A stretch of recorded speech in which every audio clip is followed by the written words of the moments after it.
Assalamualaikum warahmatullahi wabarakatuh. Waalaikumsalam warahmatullahi wabarakatuh. Oke, selamat malam semuanya. Pada kesempatan kali ini sinkronus yang ketiga setelah UTS, ini baru pertama ya.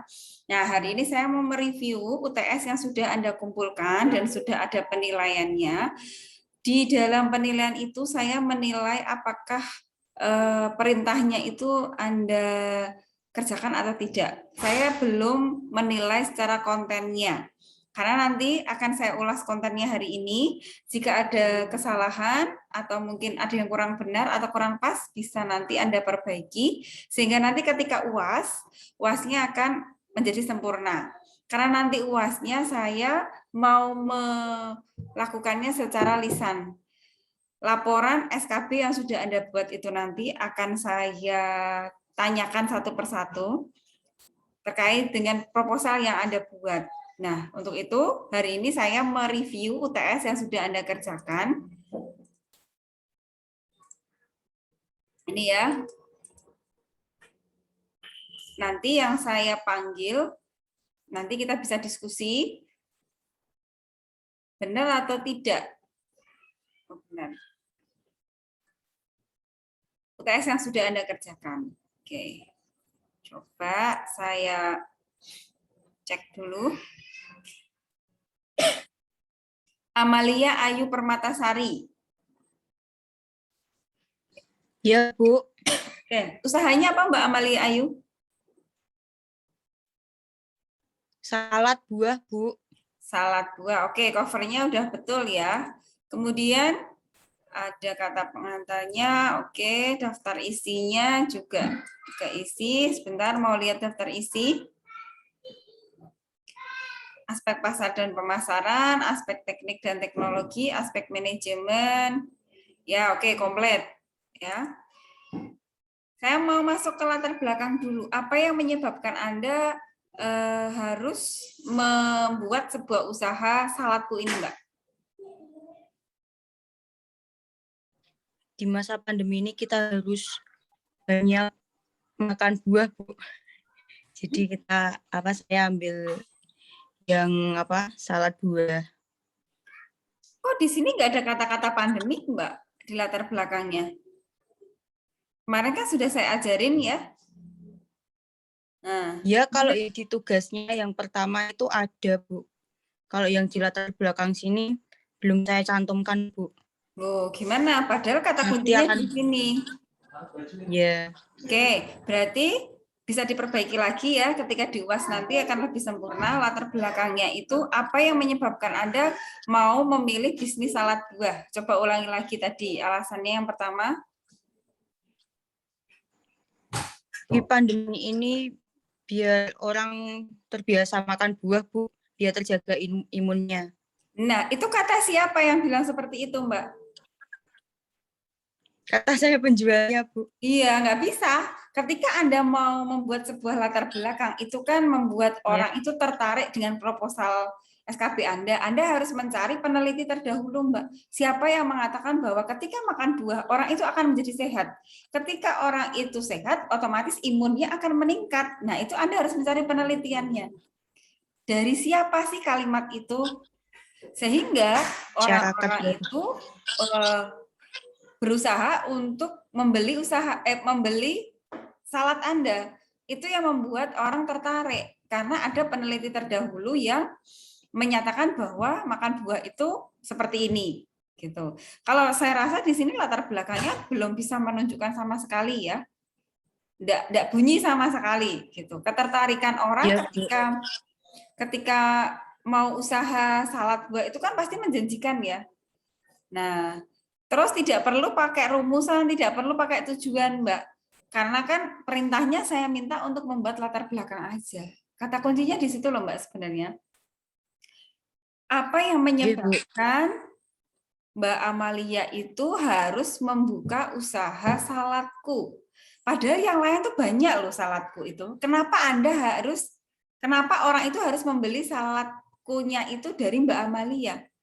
Apa yang beda? Ya ini di sini Anda ceritakan gitu.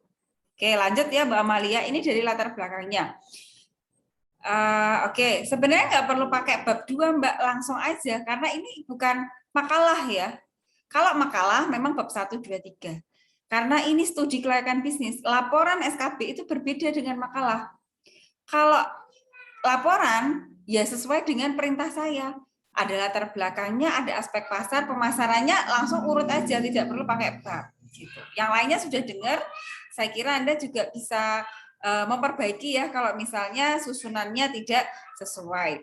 Nah, di sini saya tidak menilai dari sisi kontennya. Saya hanya melihat bahwa Anda mengerjakan aspek pasarnya ada, latar belakangnya ada. Saya belum sampai ke konten. Kalau saya masuk ke konten, otomatis nanti nilainya tidak akan bisa 100. Ini saya hanya lihat dari urut-urutannya aja bahwa Anda sudah mengerjakannya sampai yang saya perintahkan gitu.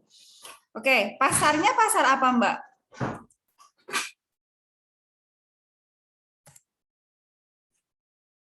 Ya, Bu. Pasar. Jenis pasarnya atau bentuk pasarnya. Pasar apa, Mbak? Produsen dan konsumen. Nah, kenapa Anda bisa milih dua pasar tersebut?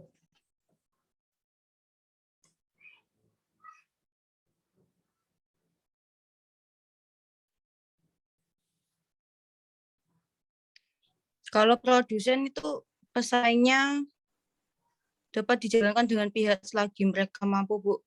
Pesaingnya sempurna. Kalau Nama yang pasarnya konsum, bukan pasar produsen ya, Mbak? Pasar ya, persaingan sempurna. Ini loh, bentuk pasarnya adalah pasar persaingan sempurna. Kenapa dikatakan pasar persaingan sempurna? Oke, jawab, Mbak. karena dapat dijalankan oleh berbagai pihak selagi mereka mampu, seperti reseller, Bu. Kita bisa Oke. membuka.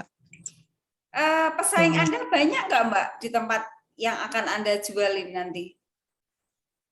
Ada, Bu. Ada 2. Nah, artinya kan setiap orang itu bisa menjual usaha yang sama ya dengan produk Iya. Anda gitu.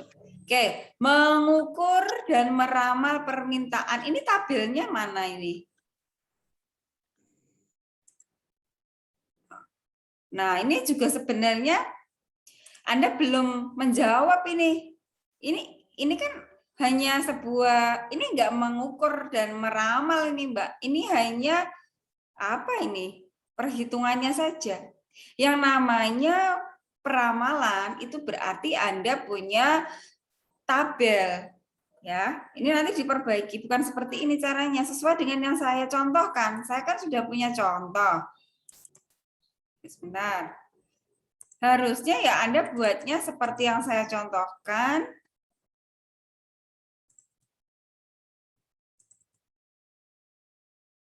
Aspek pasar. Ya. Di sini tugas Anda itu membuat proyeksinya dari tahun pertama sampai tahun kelima. Anda belum menjawab ini, Mbak, berarti. Ya, diperbaiki lagi. Mudah maksud saya? Paham ya? Itu yang tabel sama konsumen itu ya, Bu? Ikutin aja contoh saya ini, Mbak. Ketika Anda membaca, saya kira Anda paham kok. Nah, Ya, tadi iya, itu Bu. belum menjawab gitu. Oke ya, cukup ya Mbak Amalia sampai sini, nanti diperbaiki lagi. Saya tak melihat tugas yang lainnya ya. Ini saya hanya Iya, menilai bahwa makasih, Bu. tugas Anda itu sudah dilengkapin, tapi kontennya belum. Ya, kontennya ternyata baru aspek latar belakang sama aspek pasar juga sudah keliru. Bisa diperbaiki lagi sambil mendengarkan uraian atau penjelasan dari teman-teman yang selanjutnya. Oke. Oke, makasih, Bu. Oke. Sekarang saya ganti punyanya Mbak David Siti. Ya, ini nggak lengkap ini juga. Mbak David Siti usahanya apa, Mbak? Jamu herbal, Bu. Jamu herbal. Alasannya kenapa nih Anda harus Membuat usaha jahe herbal. Karena kan di musim pandemi seperti ini tuh jamu lebih bisa digunakan, bisa diminum dan bisa menambah imun, Bu. Nah, kata siapa Mbak? Sudah Anda masukkan? Kata Dokter Ingrid Tania. Sudah dimasukkan ke sini belum Mbak? Sudah. Ingrid, mana Ingrid? Belum ada ini. Ada, Bu. Adanya Wije Sakera Mahadi. Nih. Mana Mbak? Kok nggak ada di latar belakangnya? Ini udah aspek pasar ya? Oh, Anda kalau menuliskan seperti ini jangan tulis apa adanya, jelas Dokter Ingrid. Gunakan pakai bahasa kamu sendiri, Mbak. Ramuan herbal bersifat membantu menjaga dan meningkatkan imunitas tubuh. Nah, ini jangan tulis jelas Dokter Ingrid Tania. Anda bikin kutipan dalam kurung Ingrid tahun berapa gitu. Itu menunjukkan bahwa yang bilang seperti itu adalah Ingrid ya, bukan Ingrid ya, itu tulisannya Ingrid Tania ya. Dikasih tahun gitu. Ya, udah bagus ini. Berarti kan Anda punya fakta, punya data penelitiannya, memang kalau jamu itu ternyata membantu menjaga dan meningkatkan imunitas. Sehingga ketika ada temuan jamu itu meningkatkan imunitas, orang akan tertarik. Tapi kalau Anda yang bilang bahwa jamu Anda meningkatkan imunitas, saya kira orang nggak percaya. Karena tiba-tiba Anda membuat sebuah pernyataan seperti itu. Cuman kalau ini kan jelas, Ingrid Tania itu seorang dokter. Jadi akan menjadi lebih kuat lagi gitu. Nanti diperbaiki ya Mbak ya latar belakangnya ya. Iya, Bu. Tapi maksudnya sudah benar ya. Oke. Aspek pasarnya tadi sudah saya cek. Oke, seperti ini caranya. Untuk membuat sebuah tabel ini caranya bagaimana ini, Mbak? Ini, Bu, saya peroleh dari 12 bulan kali 30 hari kali 45 pembeli. Dapat ya. Anda dapat angka 45-nya dari mana, Mbak? Dari itu, Bu. Apa sih? Konsumen, pembeli. Ya, dari kuesioner yang sudah Anda sebarkan. Ya kan? Berapa orang yang akan kembali ke tempat jamu Anda ketika orang yang sudah membeli itu balik lagi enggak ke tempat Anda? Pertanyaannya tulis nggak di sini enggak ya? Nggak ada ya. Anda asumsikan di sini adalah permintaannya ya. Nah, permintaan sama penawaran itu yang bagus lebih gede permintaan apa lebih gede penawarannya, Mbak? Lebih gede permintaan, Bu. Oke. Kenapa harus lebih gede permintaan, Mbak? Karena semakin banyak permintaan, maka produksinya akan semakin diperbanyak gitu, Bu. Oh, coba kita cek penawarannya ya. Antara permintaan dengan penawaran kan akan kita bandingkan. Namanya menjadi apa Mbak ini, Mbak? Peluang. Ini tabelnya coba dilihat yang saya lihat. Ini apa ini? Peluang. Peluang. Peluang itu selisih antara apa dengan apa berarti? Selisih antara permintaan dan penawaran. Ya, ketika penawarannya lebih gede dari permintaan, usaha jamu ini tidak akan bisa dilanjutkan usahanya. Karena apa? Nggak ada yang beli. Paham nggak, Mbak? Ya, paham, Bu. Ya, kalau di sini lebih gede mana, Mbak? Lebih gede permintaan. Ya, berarti cocok ya. Peluangnya dari tahun ke tahun makin naik apa makin turun? Makin naik. Nah, bagus nggak kalau peluangnya makin lama makin naik? Bagus. Bagus. Oke, ini berarti tahap pasarnya sudah bisa dipertanggungjawabkan ya. Harusnya seperti itu logikanya. Nah, namun nanti di kapasitas optimalnya harus kita tentukan ya. Sekarang dari sisi segmentasinya. Jamu Anda akan dijual ke siapa, Mbak? Ke itu Bu, masyarakat, anak kecil dan karyawan pabrik. Oke, sudahkah Anda tunjukkan di sini, Mbak, segmentasinya siapa?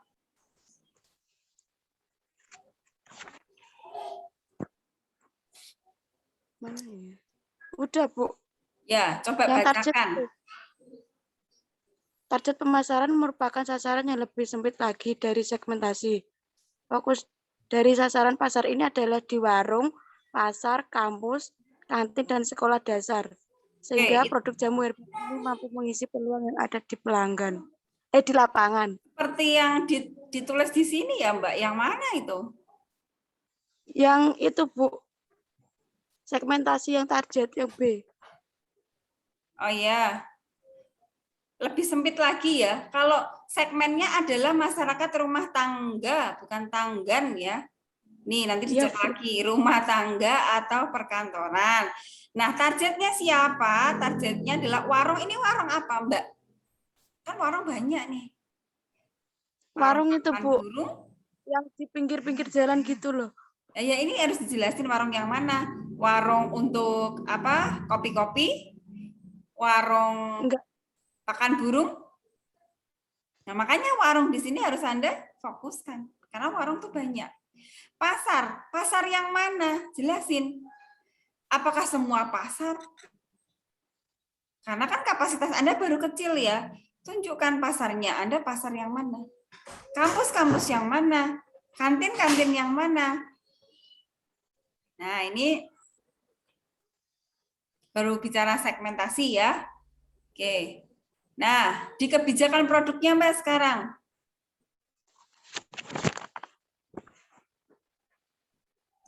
Di kebijakan produk, ini Anda cerita produk Anda ada berapa, Mbak?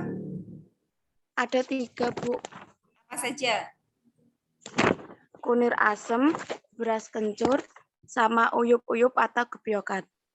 Ini berupa apa yang sudah diseduh apa berupa bubuk ya, Mbak? Ini udah diseduh Bu. Sudah diseduh ya? Dalam bentuk itu loh di botol. Oke. Yang udah botolan. Kalau tidak laku, busuk kan berarti ya, nggak bisa tahan lama ya berarti ini ya. Iya Bu. Nah, itu resikonya nanti masuk diantisipasi resiko di setelah UTS nanti ada materi seperti itu. Oke, ini kebijakan produknya ada 3 ya. Kemudian harganya. Anda kok bisa nentuin, Mbak? Harga pokoknya kunir asam 4.000, beras kencur 4.000, uyup-uyup 3.000. Apakah ini sudah dihitung, Mbak? Belum sih Bu. Nah, ini ngambilnya dari mana, Mbak? Ngambilnya dari Excel yang sudah Anda buat. Nanti saya tunjukkan harga pokok produksinya itu, Mbak David, bawa laptop, pakai laptop enggak? Enggak Bu. Kalau pakai laptop, nanti Anda bisa share screen Excel-nya, nanti saya tunjukkan. Harga pokok produksinya itu dari mana angkanya. Ya nantilah, kalau sudah sampai situ nanti saya cek. Harganya 5.000, 5.000, 4.000. Untuk menentukan harga ini, itu nanti setelah ini ketemu Mbak. Jangan nentuin harga dulu, tapi harga pokoknya nggak ngerti. Ini dihilangkan dulu. Ya, oke lanjut lagi biar lebih. Oke. Nah ini proses produksinya bagus. Ya, kalau ada alur-alur seperti ini, tolong dibuat 1 halaman ya, jangan putus halamannya. Ini bagus. Oke. Teknologinya, rencanaannya, oke bagus. Ini layoutnya. Ya, bagus. Nah, ini yang penting, Mbak. Coba bacain. Yang nomor 6 ini apa, Mbak? Yang apa Bu itu? Yang nomor 6 ini apa? Coba bacain. Perencanaan kapasitas dan jumlah produksi. Nah, ini Anda bercerita kan bahwa Nah, coba ceritain piye ceritanya ini, Mbak. Kapasitas maksimal mulai dari itu coba.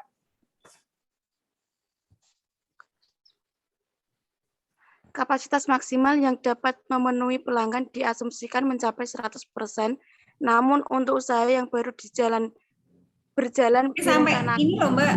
Mulai dari itu loh. Kapasitas maksimal panci yang digunakan. Coba itu. kapasitas panci.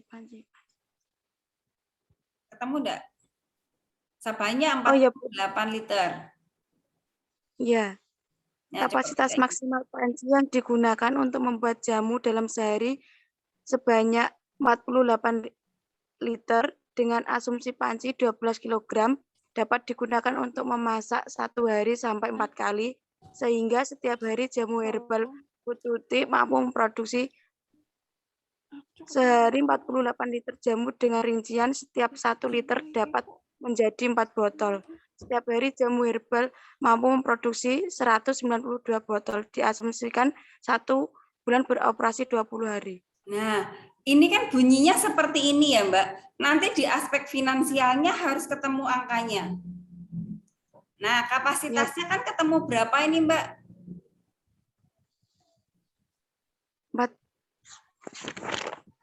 Kapasitas optimalnya.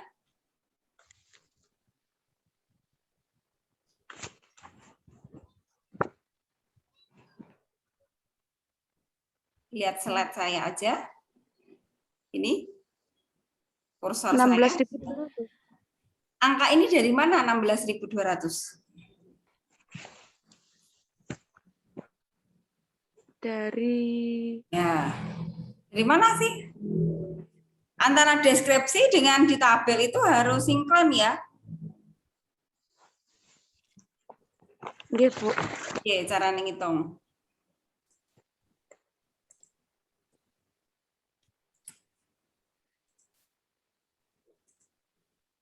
Oke, Mbak.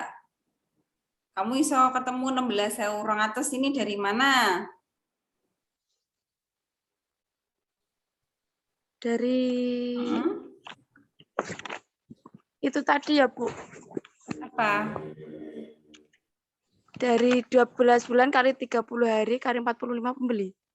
32 hari. 12 bulan kali 30 hari kali 45 pembeli. Kan kamu tadi bunyinya nggak gitu, Mbak. Yang di atas tadi kan bunyinya beda lagi. Yang namanya permintaan itu kan bukan dari pihak Anda. Permintaan itu kan pihak dari konsumen, pihak dari luar. Kalau kapasitas optimal itu pihak Anda. Rencana Anda nanti 1 tahun lagi, 1 tahun itu Anda mau produksi berapa? Ceritanya gitu. Anda kan ceritanya bahwa 1 hari tadi produksi berapa liter, Mbak? 48 liter. Nah, 48 liter itu akan jadi berapa botol? 4 botol. 48 liter jadi 4 botol. 192. Setiap harinya kan 192 botol, ya kan? Ya. Nah, Anda selama 1 bulan beroperasinya kan hanya 20 hari. Ya. Nah, kan tinggal dikalikan, Mbak. Kita nggak kembali ke permintaan, karena kalau kita ke permintaan, ya kan itu pihak luar, konsumen yang menginginkan. Ini kan rencana Anda, 1 tahun nanti itu Anda mau produksi berapa botol. Kan gitu pertanyaannya di sini. Berarti cara ngitungnya piye, Mbak? 192 dikali 20 itu, Bu. Kali 20, itu kan baru sebulan. Ya enggak? Ya. Terus, kapasitas optimal itu kan 1 tahun, Mbak.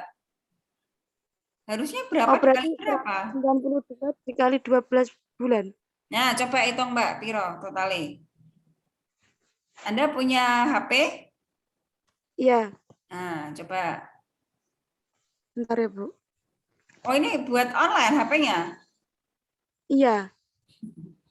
Ya, intinya gitu ya. Untuk menghitung kapasitas optimal, berarti Anda ceritain 1 hari itu produksinya berapa, dan 1 bulan itu Anda beroperasi berapa hari, dikalikan dengan 12. Berapa dikali berapa, Mbak? Ayo, ulangi lagi. Berarti 192 Dikali dikali 20 dikali 12.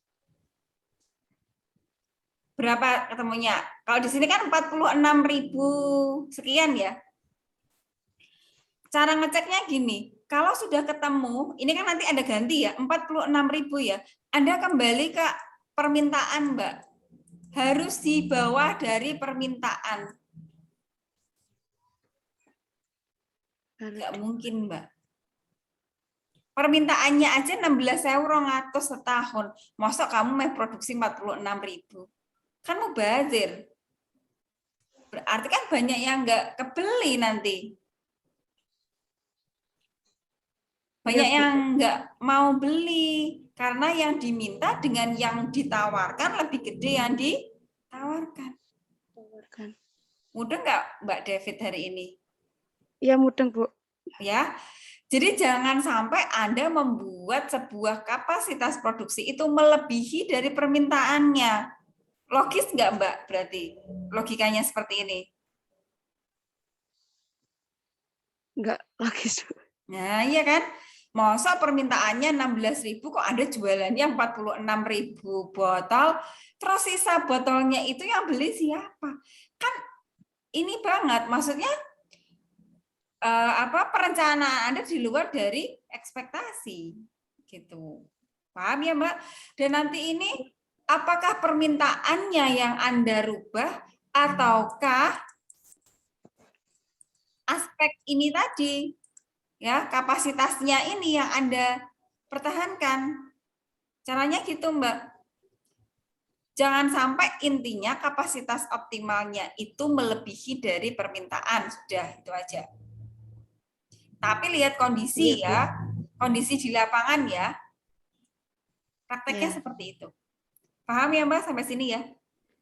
Ya, paham, Bu. Oke, cukup. Bagi yang saya minta untuk diskusi tadi bisa nulis di chat ya, nama sama NIM-nya. Oke. Ganti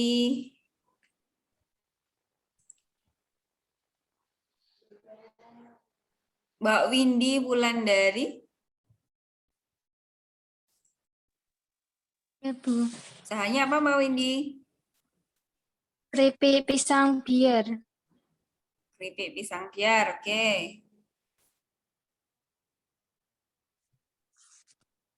Ini tulisannya dibuat hitam ya Mbak, ini abu-abu ya? Di laptop formatnya seperti itu, Ibu. Pas Anda scan, loh ini tulisannya sudah nggak rapi ya. Tolong dibuat yang rapi, rata kanan, justify ya. Kenapa ini nggak rapi Mbak? Kocar kacir ya? Ya, Bu. Oke, nggak ada daftar isinya, langsung ke latar belakang. Tapi sebenarnya ini harus rapi. Alasannya kenapa Mbak? Anda membuat usaha keripik pisang. Di era yang seperti ini, biasanya kan banyak yang suka ngemil gitu, Bu. Kata siapa Mbak? Berdasarkan data riset itu dilakukan oleh panelis YouGov dari 17 sampai 23 April tahun 2015. Stop. 90. Stop dulu Mbak. COVID itu kan terjadi tahun berapa Mbak? 2019, 18. Kenapa di sini question apa ini? Risetnya tahun 2015. Ya kan? Risetmu ini tahun 2015 ya, Mbak? Ya, Bu. Ya enggak match, Mbak. Kalau Anda mau membuat atau menemukan fenomena COVID, ya Anda harus menemukan bukti untuk kuesionernya itu. Ini kuesioner ya? Oh, riset ya. Risetnya itu ya tahun yang bersangkutan pada saat pandemi juga. Itu akan lebih ini akan lebih baik atau lebih bagus. Kayaknya enggak match ya Mbak ini. Bagus sih maksud Anda menemukan peneliti terdahulu bahwa gimana? Orang Asia senang mengkonsumsi cemilan. Ya itu bisa jadi Oke, mohon maaf ya tadi wifi-nya terputus. Tadi sampai mana ya? Mbak siapa tadi lanjut? Sampai mana tadi? Mbak Windy? Ya, Bu. Oke. Paham ya Mbak maksud saya ya Mbak ya? Ya. Nah, sudah betul. Logikanya cuman tahunnya yang belum cocok, belum match ya. Oke. Lanjut. Aspek pasarnya ya semuanya nggak rapi, bisa dirapikan lah. Permintaannya coba cek Mbak, ini berapa angkanya? 36.000, Bu. Nah, saya lanjut ke kapasitas optimal aja ya, Ya. biar ini cepat. Yang lainnya sudah paham ya Mbak, maksud saya tadi ya? Sudah, Bu. Saya lanjut ke aspek tadi, di mana ya?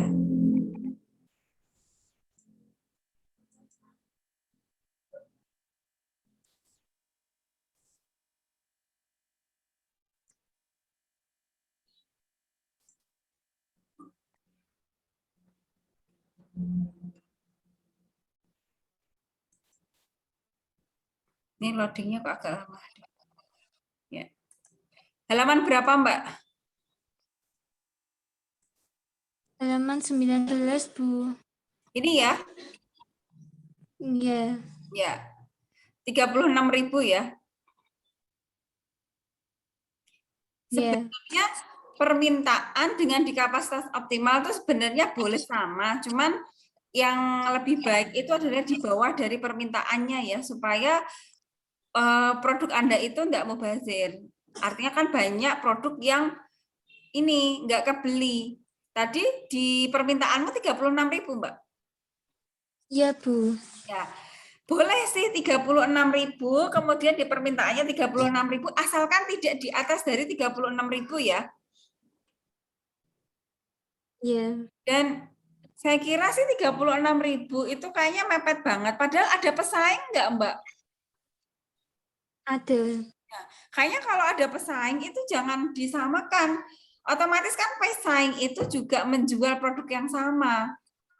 Kalau misalnya orang itu mintanya 36.000, sedangkan ada penjual, berapa Mbak penjualmu? Penjual sainganmu, 2. 3. Nah iya 3. Berarti kan sebenarnya kalau di rata-rata berarti sama Anda 4 ya. 36.000 dibagi 4 itu sekitar 9.000-an di rata-rata.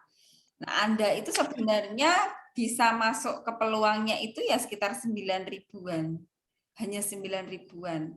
Karena ada pesaingnya gitu.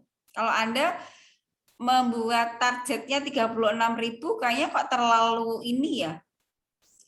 Terlalu ekspektasinya terlalu tinggi gitu. Sampai sini paham maksud saya nggak, Mbak? Berarti nanti kapasitas optimalnya harus di bawahnya permintaan ya, Bu? Kalau saran saya seperti itu, Mbak, supaya tadi tidak over produk gitu loh. Ya enggak? Kita sudah capek-capek bikin, ternyata nggak ada orang yang beli. Nah, itu kan mubazir. Bukannya mubazir sih, tidak tepat sasarannya. Nah, coba ceritain Mbak, 36.000 ini asumsinya bagaimana, Mbak?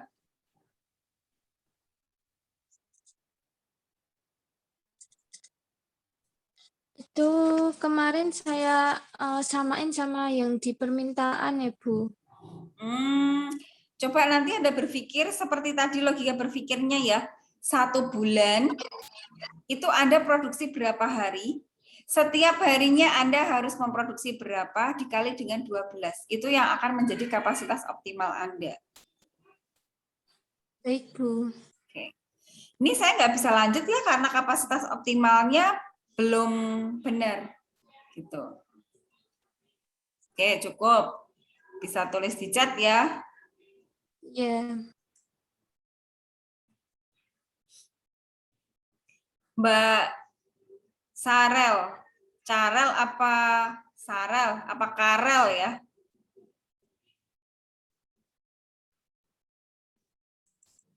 Panggilannya siapa, Mbak?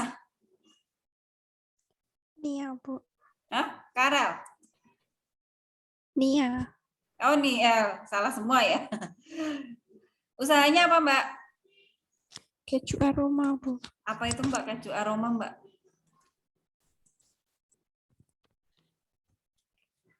Oh, itu dari kulit lumpia dikasih isian keju. Oke, alasannya kenapa ini, Mbak? Anda kok mau usaha keju aroma?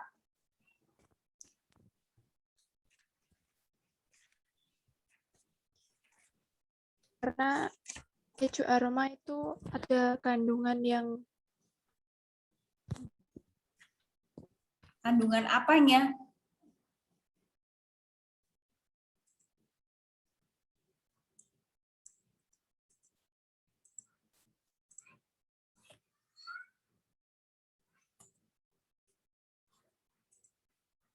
Ayo, ini usaha Anda sendiri loh. Anda ya harus hafal. itu, Bu, memiliki kandungan yang banyak Kandungan apa, Mbak? seperti kalsium, protein, lemak, zinc, vitamin A, vitamin C, vitamin B12, omega 3, dan Dan masih seterusnya, banyak banyak lagi. sekali ya. Lah ini kata siapa, Iya. Mbak? Kok keju mengandung ini. Nah, ini kata siapa? Harus Anda buat citasinya ya, dikasih penulisnya. Nah, pertanyaan saya, ketika keju itu mengandung banyak kandungan seperti ini, kenapa kok harus harus diproduksi? Anda misalnya kalau dikasih sponsor ya atau promosi gitu, Anda terus kemudian ada orang promosi, ini loh produk saya bahannya dari keju itu mengandung ini. Anda tertarik nggak? Hanya dapat informasi seperti itu. Tidak. Ya, supaya orang itu tertarik, apa yang membuat keju itu supaya orang itu mau beli keju Anda?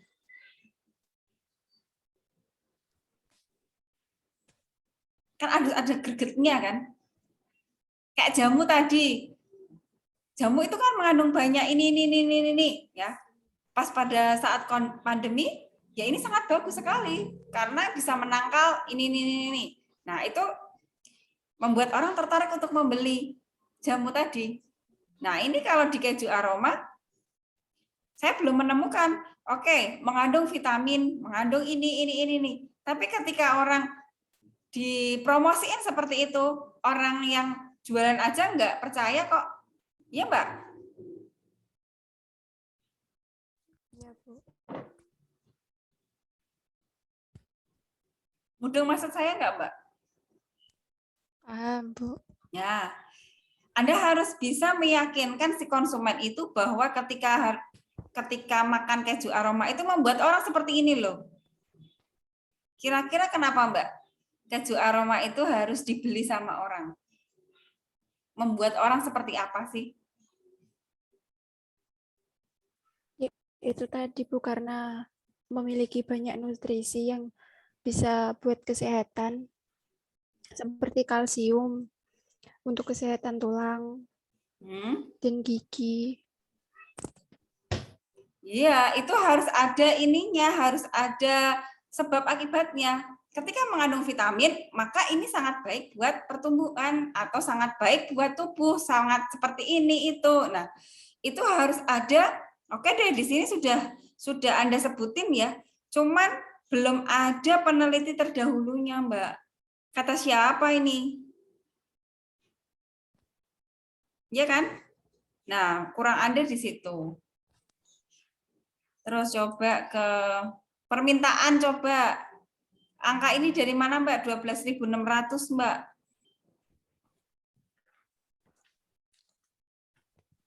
Dari 12 bulan dikali 30 hari dikali 35. Oke. Anda kalau mau buat asumsi, saya kira jangan satu bulan itu 30 hari ya, karena kan ada yang namanya libur. 30 kali 12 kan 360, padahal 1 tahun itu 365 hari. Pastinya dalam 1 tahun itu ada liburnya. Kayak tadi contoh sebelumnya itu kan diasumsikan 1 bulannya adalah 20 hari ya, yang Mbak siapa tadi ya. Itu jauh lebih baik. Kenapa? Proyeksi Anda itu di bawah dari kapasitas yang optimal. Contoh deh, bulan Februari itu nggak ada 30 hari loh. Belum lagi libur-liburnya.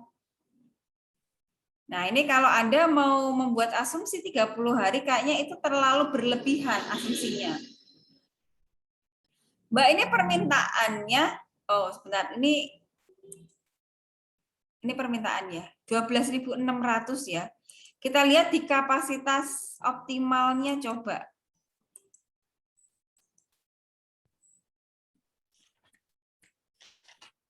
Halaman berapa Mbak kapasitas optimal Mbak?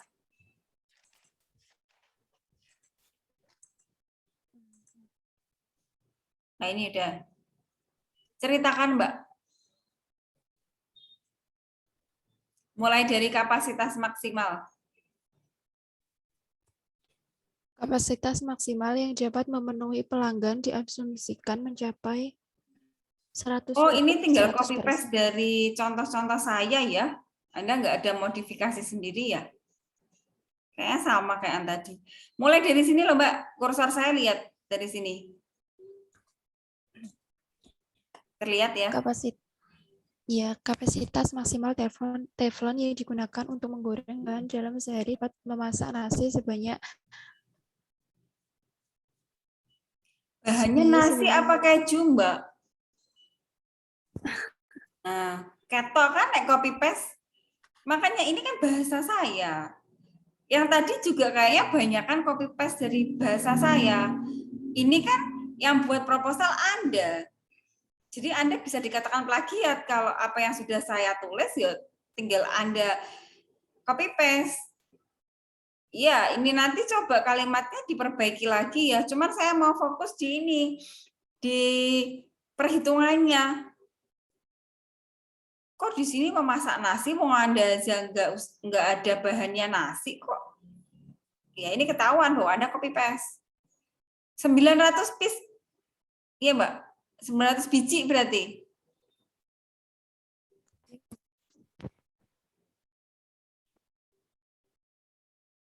Mbak. Logikanya bagaimana Iya, ini? Bu.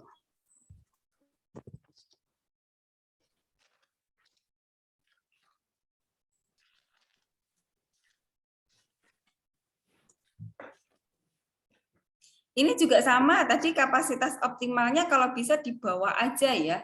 Kan permintaannya 12.600. Pesaingmu ada berapa, Mbak? Ada 3. Ah iya, pesaingnya 3. Maksud Anda mah jualannya podo karo sing diminta sama konsumen. Yalah, pesaing yang lainnya kan juga jualan. Otomatis kan ya bisa mengurangi kapasitas Anda sebenarnya. Ini bahasamu piye, Mbak? 900 piece setiap hari. Ceritakan ini loh. Deskripsimu yang di atas ini.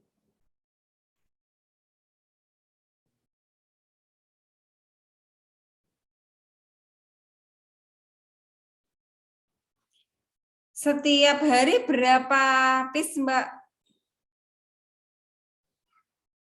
Mana ini orangnya? Kok malah nggak ada? Mbak? Iya, Bu. Ya. Satu hari produksinya berapa?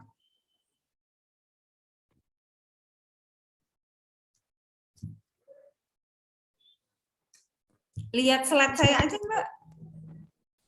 Sama kan? Sama kan di slide saya sama di pekerjaan Anda?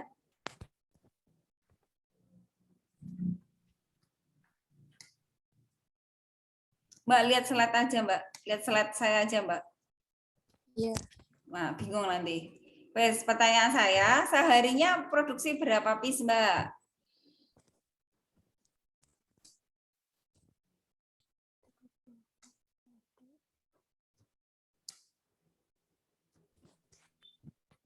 Mbak nggak Bisa usah lihat kerjaanmu. 360 bis. Hah? Sehari berapa bis? 360 bis.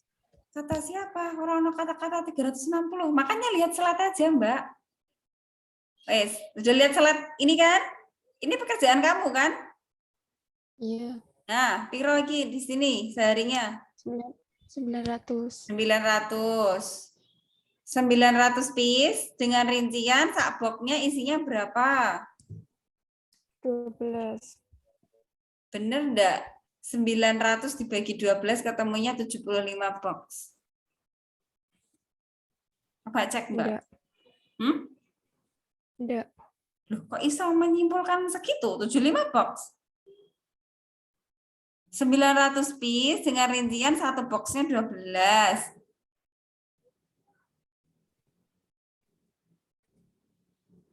Ini perhitungan Anda sendiri kan ya, Oh kepala iya, bingung sih, Mbak. 900 dibagi 12, 75, Bu. Bener enggak? Ya, Kok bingung, Mbak? Itu ya. Ini kan saya belum membenarkan atau menyalahkan. Saya hanya membaca dari deskripsi Anda. Satu hari produksinya 900 piece. Dan setiap box isinya 12, sehingga seharinya itu bisa memproduksi 75 box. Berarti jualannya dalam satuan box ya, bukan dalam satuan piece ya, Mbak? iya, Bu. Ya. Terus bisa ketemu 12.600 itu dari mana? Saya ambil dari permintaan. Ya. Berapa kali berapa coba, Mbak? Kan nggak dari permintaan, dari perhitunganmu ini harusnya. Coba diperbaiki. Caranya gimana berarti? Sesuai dengan yang saya contohkan tadi. Seharinya berapa box, Mbak?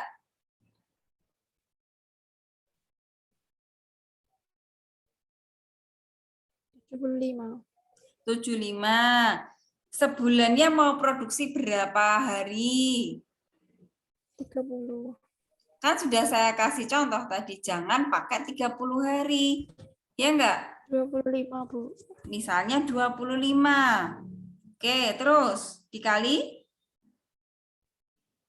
12 bulan. 12 bulan. Ketemu nih piro, Mbak? 22.500. Wah. Padahal permintaannya tadi berapa?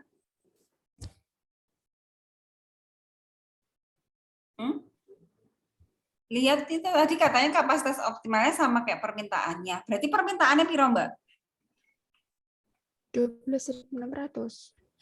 Logis enggak antara yang diminta dengan yang akan Anda produksi? Tidak logis. Iya. Mosok sing minta 12.600 box kok Anda mau usahanya produksi 22.500 ya, Mbak ya? Iya, Ibu. Iya, itu coba Anda renungkan lagi, Anda analisis lagi. Jadi ketika mau menentukan angka, nggak sekedar langsung ditulis, oh saya maunya sebulannya sekian, seharinya sekian. Nggak bisa, karena Anda baca pasarnya dulu. Jadi bisa pakai asumsi pasarnya yang ditinggikan, ya kapasitasnya tetap sampai seperti ini. Atau kapasitasnya yang diganti, permintaannya masih sama. Nah itu silakan opsi Anda mau yang mana. Jadi nanti ketika UAS, saya akan mengecek seperti itu. Dan nanti kita lisan seperti ini, seperti saya dengan Mbak Niel diskusi. Sehingga ketika Anda tidak paham dengan laporan SKP Anda, ya nilai Anda bisa Anda prediksi sendiri kira-kira berapa gitu. Makanya mulai dari sekarang silahkan Anda benar-benar mengerjakan SKP dengan betul supaya Anda itu ketika ditanya itu mudeng maksudnya. Gitu. Oke, Mbak Nia paham ya maksud saya ya? Ya, Ibu, paham. Oke. Bisa diperbaiki lagi nanti ketika di UAS menjadi lebih sempurna gitu. Atau mungkin ada yang mau nyoba, siapa yang UTS-nya mau saya review, sehingga nanti ketika UAS Anda lebih bagus lagi gitu. Atau mungkin yang lainnya pasti ketika mengikuti apa yang saya sarankan juga bisa Anda perbaiki sendiri ya, tidak perlu saya koreksi satu persatu, waktunya kan nggak cukup gitu. Bagaimana yang lainnya? Ada yang mau nyoba?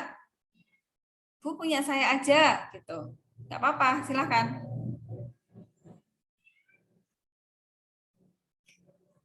Silakan ya, tadi tulis di chat nama yang terakhir siapa tadi? Mbak Niel, bisa nulis di chat ya nama sama NIM-nya.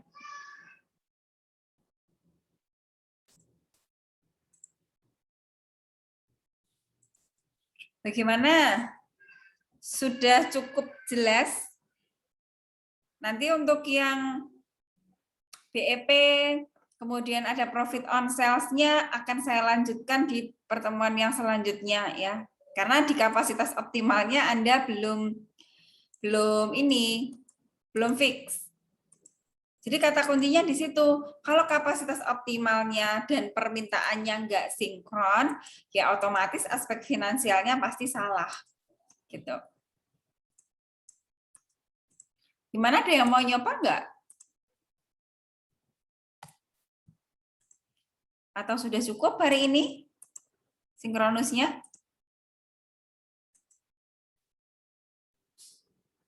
Ketua kelasnya siapa ini? Kelas paralel.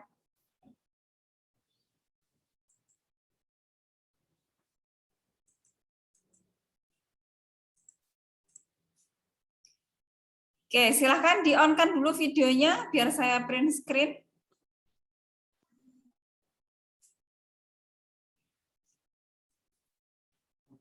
Yang tidak ikut sinkronus nanti saya keluarkan ya absennya ya. Saya silang nanti.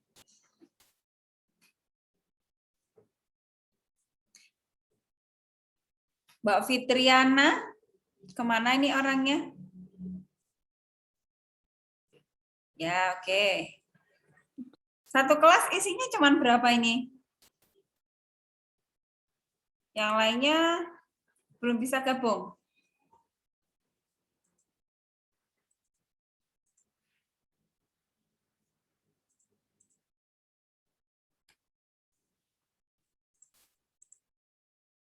Oke, gimana? Ada yang mau didiskusikan lagi? Atau sudah cukup? Sudah cukup ngantuk ya, udah malam. Sudah ada beberapa tadi, setidaknya Anda sudah punya gambaran ya, ada sekitar 4 ya kalau nggak salah tadi. Jadi bahan buat Anda, walaupun tidak saya review satu-satu, tapi tahapannya kalau Anda ngikutin dengan baik, pastinya Anda bisa menilai apa yang sudah Anda kerjakan bagaimana, apakah sudah sesuai atau belum. Ya. Di UTS ini nilainya bagus-bagus karena memang kontennya belum saya lihat sama sekali ya. Nanti ketika di UAS silahkan konten itu akan saya perhatikan.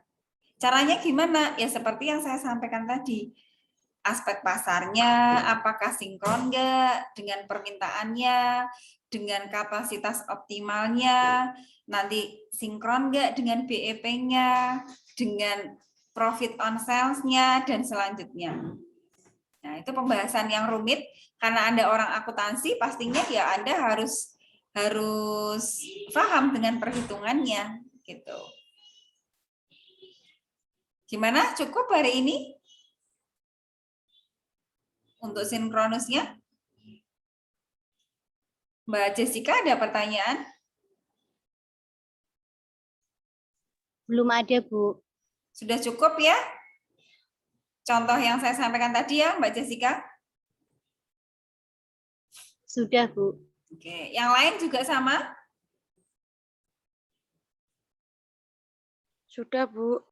Oke, kalau sudah, saya kira cukup sekian dulu. Semoga sinkronus kali ini bisa membuka wawasan Anda bagaimana cara membuat laporan SKB mulai dari aspek pasar sampai baik dari latar belakang ya, aspek pasar sampai ke aspek finansial.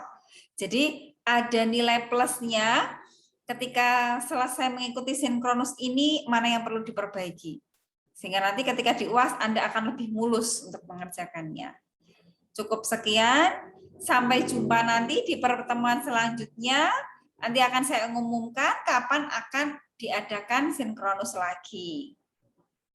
Oke, jaga kesehatan. Wassalamualaikum warahmatullahi wabarakatuh. Waalaikumsalam. Waalaikumsalam warahmatullahi wabarakatuh. Terima kasih, Bu. Oke, selamat malam semuanya ya. Saya Liv ya. Ya, Bu. Oke.